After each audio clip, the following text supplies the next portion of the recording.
This is the Unit 3 Skill 3 video on function notation. Now, before we talk about what function notation is, I'm going to go back to that definition of function. Okay? Remember that a function has an x value paired to exactly one y value. Okay? So let's write that down again as a definition. Function. Each x value is paired with exactly one y value. Okay?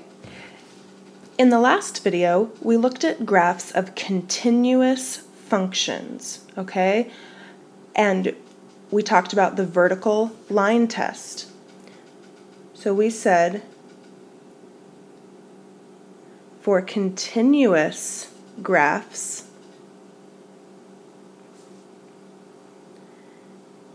they are functions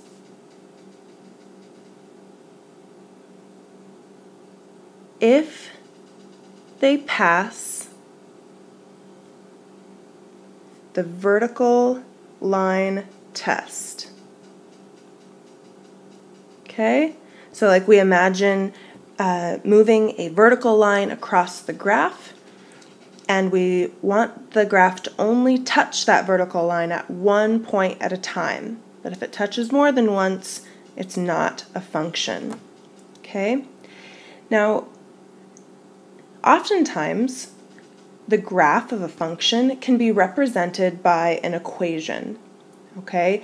And there's lots of different families of functions, different kind of categories and groups of functions, and I'm going to quickly show you 7 of those basic groups, kind of the basic equation that goes with them and what that graph would look like. So I want to make sure that you have this sketch of the graph and the equation for these 7 families of functions. Here are the first 3 families of functions that I want to look at. So go ahead and copy the name of each of these down, and we're going to draw a quick sketch of the basic graph and write the basic equation. Let's start with number 1, a linear function. Okay, that's like a straight line. The basic equation is y equals x. Okay, all of these functions you're going to see can start with y equals. And this is a straight line. The line y equals x goes like this. Okay, right through that point called the origin where the x and the y axes meet. Okay, so all straight line functions are linear. The second one is an absolute value function, and it looks like this: y equals, and then our absolute value signs with our variable inside. So the most basic absolute value graph would look like this. It's a V shape with the bottom, the vertex of that V right there, again at the origin. The third family is just the constant function. Okay, they stay constant. So it's y equals, now these don't even have an x, they just have some number. We could call it c for constant. Okay, so this is just some number, like y equals 2 or y equals 3. And these are just straight, flat, horizontal lines across the graph. Okay, so if it was the line y equals 2, then it would cross the y-axis at 2.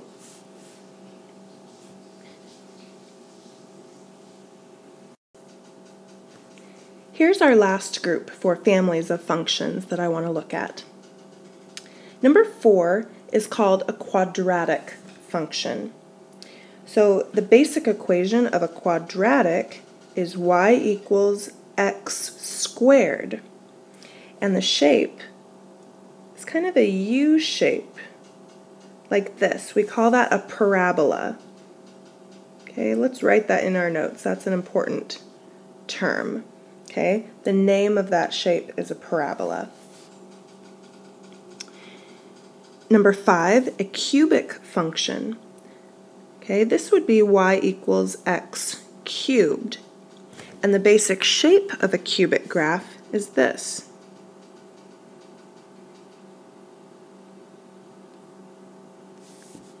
Okay. Number 6 is a radical function, like y equals, now the square root symbol is also called the radical symbol. So y equals the square root of x is a radical function. And these actually, this graph would start at the origin and then curve up and to the right. Okay. And then number 7, a rational function would look something like this. Y equals, and then it's a fraction. Okay, with x maybe in the denominator. Now these have 2 parts to the graph. Okay, one in this bottom left-hand piece and one in the upper right-hand piece, like this. Okay, so notice all of these graphs have different characteristics because they fall under different families of functions. Okay, you might also notice that all of these groups that we've looked at would pass the vertical line test, right? That's what helps make them functions. That's how we can see that they are functions easily.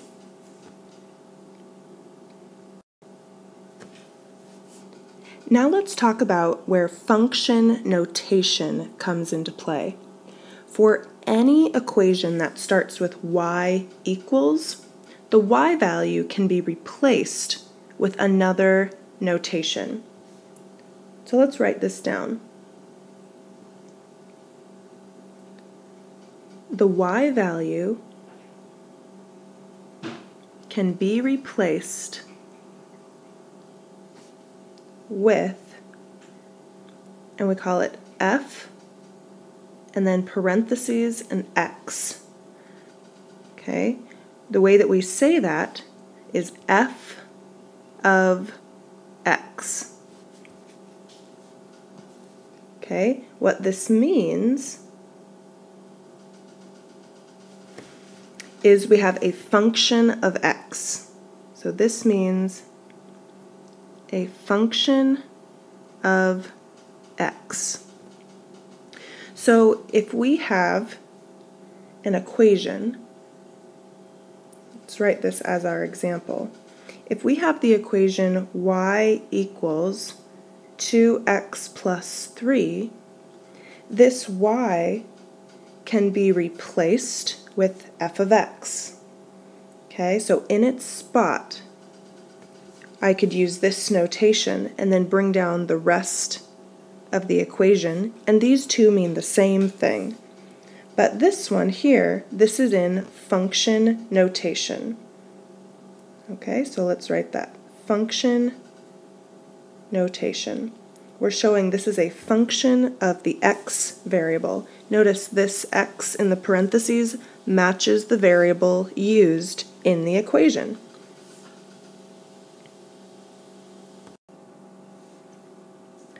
Okay, let's take a look at how function notation can be useful.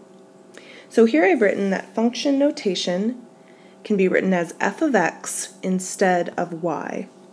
Now, sometimes, instead of the letter f, sometimes maybe a g will be used to label the function, like g of x, the function g with the x variable, or it could be h of x. Those are just kind of names for the equation, okay? So let's look at an example. I'm going to use that last one we started with, that f of x equals 2x plus 3. Now let's say I ask you to evaluate the function, okay?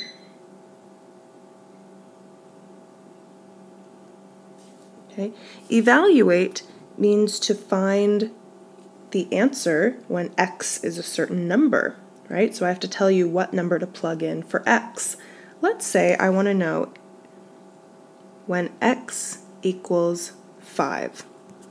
Okay, now here's where function notation is helpful. If I want x to be 5, then right here in the x spot, I'm going to write f parentheses 5. I say that f of 5. That means plug in a 5 for x, so 2 times 5 plus 3, and then simplify that down to its single number answer, right? 2 times 5 is 10, add 3, and we get 13. Okay, so the function at 5, f of 5, equals 13. Okay, so our input value for x was 5, our output value for y was 13. Okay, so you can also write that as an ordered pair. Let's look at a few more examples for you to try. So here are the last 2 examples for this video. Write down numbers 2 and 3. Okay, these are 2 functions. Number 2 is an absolute value function, and I'd like to evaluate it when x is 0. Okay, so notice I put a 0 there in that spot for x, so f of 0. And for number 3, now I've used a different variable, an n, and that's why it says f of n. Okay, so that's a quadratic because it has a squared in there. And I'd like you to find f of negative 3. Okay, so go ahead and find the answers to those. And then let's also practice writing our answers as ordered pairs as well. So pause the video, work these out, and then we'll compare and see if we got the right answers.